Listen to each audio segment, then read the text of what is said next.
There's been something of a Cold War inside the White House. It appears the president is putting some distance between himself and his most controversial advisor, Steve Bannon.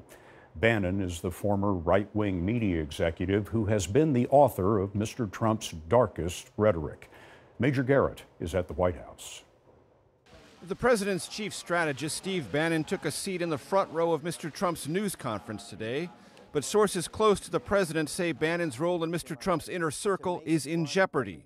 There's a new political order that's being formed out of this. Clashes with Jared Kushner, the president's son-in-law and senior advisor, have angered Mr. Trump, as was evident in an interview yesterday with the New York Post.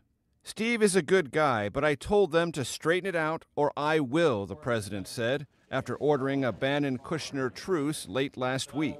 The president also tried to minimize Bannon's influence. I like Steve, but you have to remember he was not involved in my campaign until very late, Mr. Trump said. I had already beaten all the senators and all the governors, and I didn't know Steve. I'm my own strategist. In fact, Mr. Trump was well acquainted with Bannon before he became campaign CEO in August. Mr. Trump, thank you very much for joining us on the initial Breitbart News Daily Show. Well, that's such an honor. Bannon interviewed candidate Trump on Breitbart News more than 10 times starting in November of 2015. Hey, guys. All this comes amid another high-profile White House controversy. You had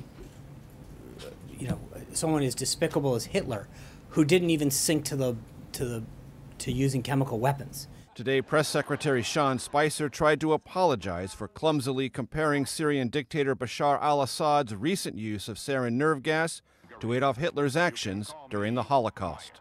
To make a gaffe and a mistake like this is inexcusable and reprehensible. On a professional level, it's disappointing because I think I've let the president down.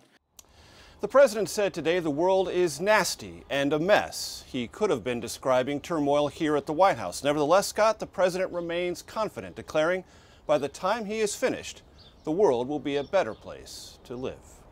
Major Garrett at the White House.